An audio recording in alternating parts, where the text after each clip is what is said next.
It's been a minute. April was probably the most stressful month that I've gone through with testing and whatnot at work. So I didn't read all that I expected to read. Let me get my journal so I can tell you exactly what I ended up reading for April, and then we'll go through my May TBR. So, isn't this pouch so cute? You know, you always gotta have a pen just in case. But it's so cute and it's embroidered and it feels so cute. All right. So for the month of April, I still read quite a bit. I don't know why I threw that, because I need my pen, because I finished 2 books today. Even though it is May 4th.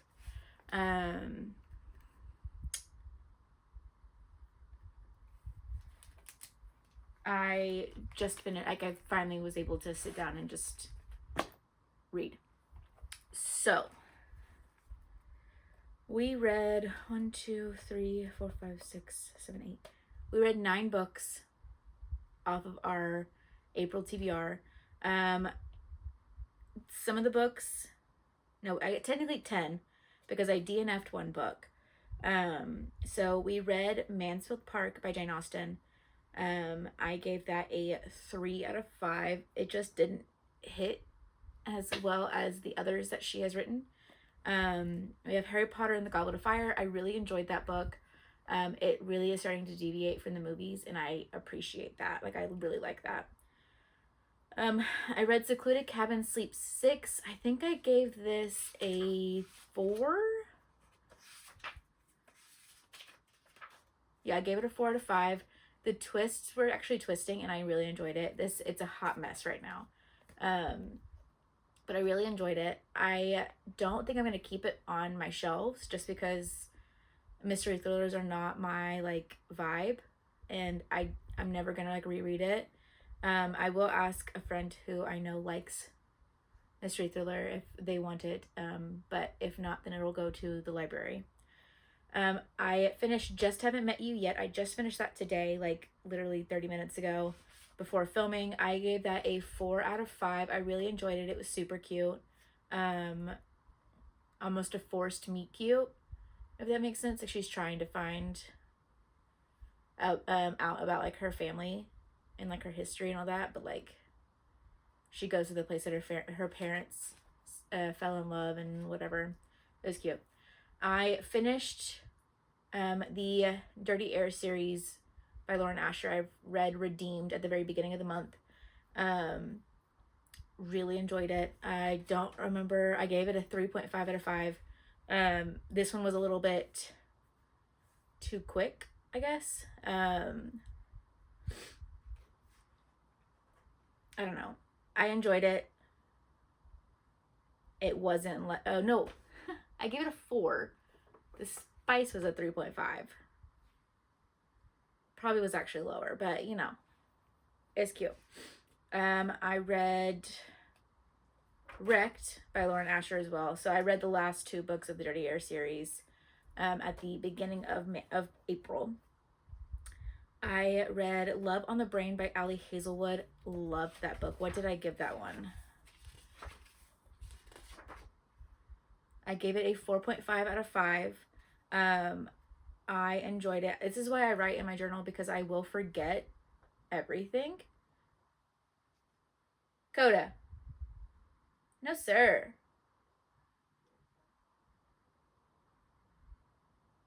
It is a little bit like Forced Proximity.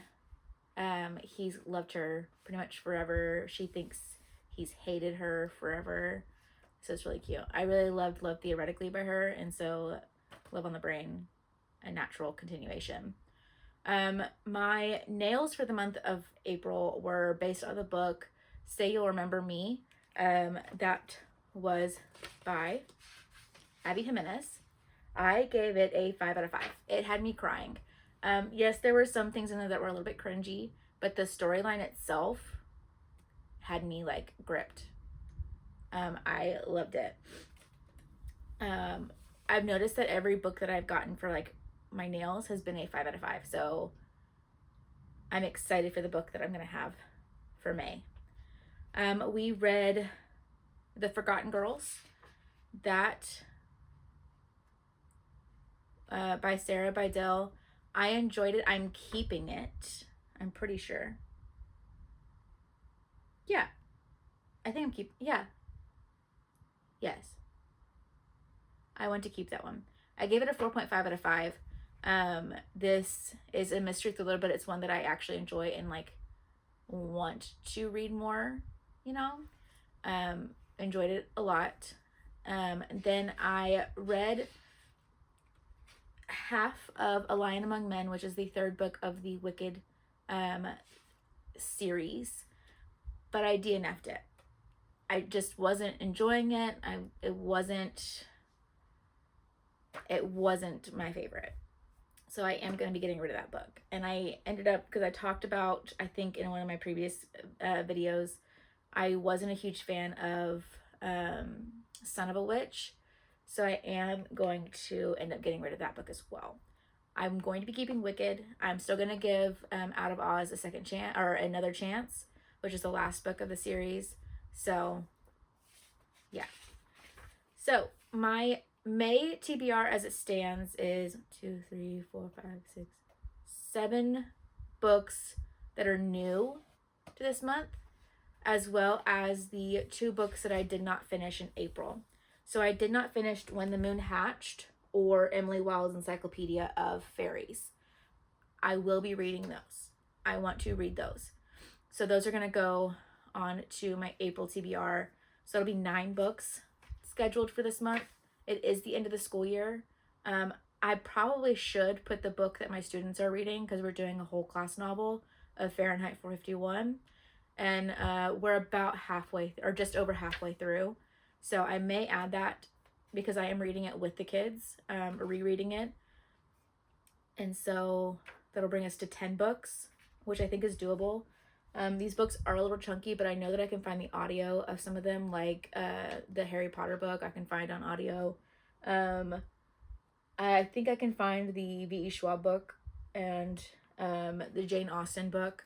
So I'm not too concerned about that. But I need to grab one book that was not put on this shelf that is over in my 25 to read in 25. So I'll be right back. So let's go over our TBR for the month of May. It is the end of the school year. So I know it's going to be pretty hectic, because we're starting AP testing this week, and I'll be proctoring a few tests. So I am a little bit stressed, just teeny bit, but I do want to try to read more this month. So again, we're starting with the books that we did not finish for April, which is Emily Wilde's Encyclopedia of Fairies. I did start this book. I am about 20 pages in. I'm enjoying it. It's like a journal, or like academic journal that she is writing. I am enjoying it. I want to finish this. I picked it up at a time where it got crazy, so I wasn't able to. So Emily Wilde's Encyclopedia of Fairies is on the list to finish. I'm going to try to read it this week. Fingers crossed. I'm not promising anything, because some of these books are grabbing my attention and I know I can find the audio. I have to wait a while for the audio for this one. So we also have When the Moon Hatched by Sarah Parker.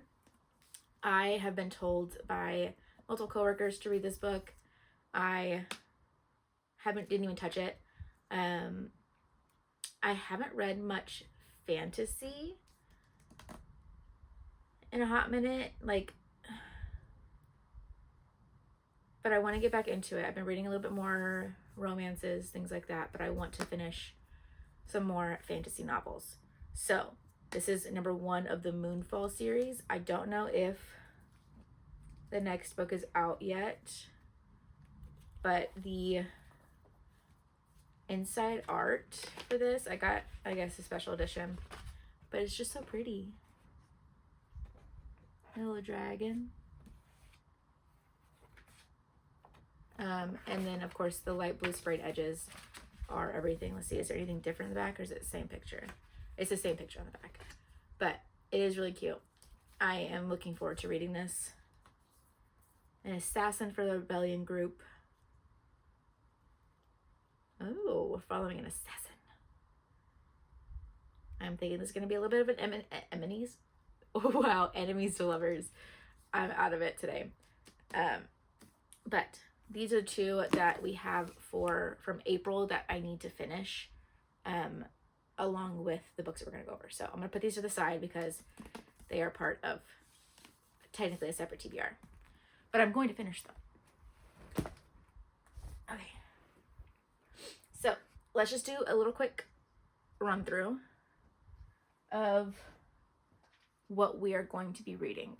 So let me set up my little stool so that way I can place them once I've talked about them.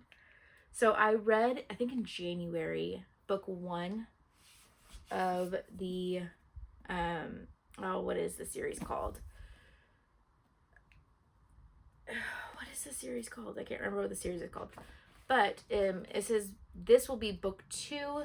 I read I don't remember, but my brain's not working. I am going to be reading book 2 from V.E. Schwab, A Gathering of Shadows.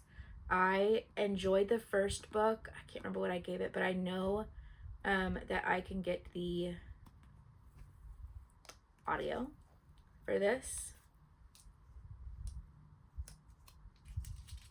That was a really clean peel. I really enjoyed that. But this follows more of Red London and is caught up in the pageantry and trills of the tournament. Another London is coming back to life. After all, a shadow that has gone to the night reappears in the morning. But magic must always live in balance, so now another London will fall. So it's going to be like a kind of a battle between the different realms. There's different it's like a multiverse of Londons, different timelines, but they all have the same London, just different. They have them colored they have the Londons color coded basically. So this one I think is going to be focused on Red London and one of the Londons that has gone extinct. So book 1. This is not the order in which I'm reading them. This is just the order in which I'm pulling them off of my shelf. Then we have book 5 of Harry Potter. We have Harry Potter and the Order of the Phoenix. This follows, again, Harry, more journeys. They're about to do their owl exams. Still dealing with Voldemort. Still dealing with a lot of issues. So it's just a continuation of Harry's journey. I'm not going to go into it in case whatever reason you haven't read it. But this is book 5 of Harry Potter. I'm excited. And I did the audio for this one. Thank you, Hoopla. All right. Then we have Love in the Time of Serial Killers by Alicia Thompson. I picked this up a while ago. I wanted to read it in February, but for whatever reason I didn't. But this follows PhD candidate Phoebe Walsh, has always been obsessed with true crime. She's even analyzing the genre with her dissertation if she can manage to finish writing it. It's hard to find the time when she spends the summer in Florida cleaning out her childhood home, dealing with her obnoxiously good-natured younger brother, and grappling with the complicated feelings of mourning a father she hadn't had a relationship with years. It doesn't help that she's low-key convinced that her new neighbor, Sam Dennings, is a serial killer. He may dress business casual by day, but at night he's clearly up to something. It's not long before Phoebe realizes that Sam might be something much scarier. A genuinely nice guy who can pierce her armor to reach her vulnerable heart. So, it is a romantic comedy. Maybe deals with some serial killer true crime vibes. Maybe she's just seeing clues everywhere without another clean peel. We love this. And we love that Allie Hazelwood is quoted on here. The true crime is not reading this novel, which is fun. Okay, now for our Jane Austen pick for this month, I wanted to find something shorter because the past few books have been chunky. So we have Sanditon and Other Tales. So Sanditon was one of her unfinished books when she died. And it is set in a seaside town, written as a series of letters. Lady Susan is a tale of a cunning coquette who shenanigans display a lack of regard for anyone, even her own daughter. Another unfinished work, The Watsons, follows the young and spirited Emma Watson in the Wades as she wades through the shallow social pastime of husband hunting in search for true love. So it's like 3 short stories, I guess, of her unfinished works. So that will be added. Then we have the Thursday Murder Club by Richard Osman. I heard a lot of good things about this a while ago, and I am interested in it because it's different. So in a peaceful retirement village, 4 unlikely friends meet weekly in the jigsaw room to discuss unsolved crimes. Together they call themselves the Thursday Murder Club. When a local developer is found dead with a mysterious photograph left next to his body, the friends suddenly find themselves in the middle of their first live case. They might be senior citizens, but they're cleverer than most. As the bodies begin to pile up, can our unorthodox but brilliant gang catch the killer before it's too late? I know that there is at least 3 books in this series, and I'm just realizing who Richard Osman is by seeing his face. I didn't realize that was his name. I knew his name was Richard, but, But my dog is acting a fool over there. It is a relatively short book. It is about 350 pages, so it shouldn't be too bad. And then our last book for May is The Handmaid's Tale by Margaret Atwood. This goes through Offred's perspective as a handmaid for the Republic of Gilead. She may leave the home of the commander and his wife once a day to walk to food markets, whose signs are now pictures instead of words because women are no longer allowed to read. She must lie on her back once a month and pray that the commander makes her pregnant, because in an age of declining births, Offred and the other handmaids are valued only if their ovaries are viable. Offred can remember the years before when she lived and made love with her husband Luke, when she played and protected her daughter, when she had a job, money of her own, and access to knowledge. But all of that is gone now. Funny, unexpected, horrifying, and altogether convincing, The Handmaid's Tale is at once scathing satire, dire warning, and tour de force. So I started watching episode 1 of the show, but realized I really wanted to read the book before I got into it. I know this is going to be very depressing, and very,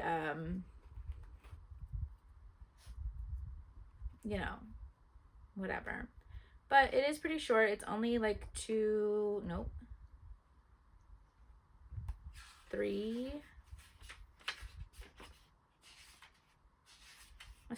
pages.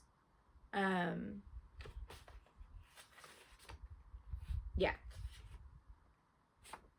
300 pages. So, not too bad. So, we have these books. And our book for the month of May for my nails, which I'll post a picture of because they're really cute, is What Happens in Amsterdam. Let me remember the author's name. Give me a second. This is why we write things down so we don't forget. By Rachel Lynn Solomon.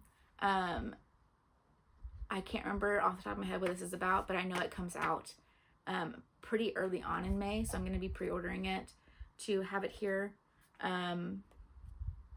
I am excited. I have the little pages all written out so I can write my little spiels. Because some of them didn't have a lot to say. Obviously, I'm not finished Emily Wilde, but some of them I write multiple pages. It just really depends. But that is it for our May TBR. I look forward to hearing your thoughts on what I should be reading for June. You'll notice that I kind of went for a color theme for this month. It's all reds, oranges, and pinks. Got that vibe.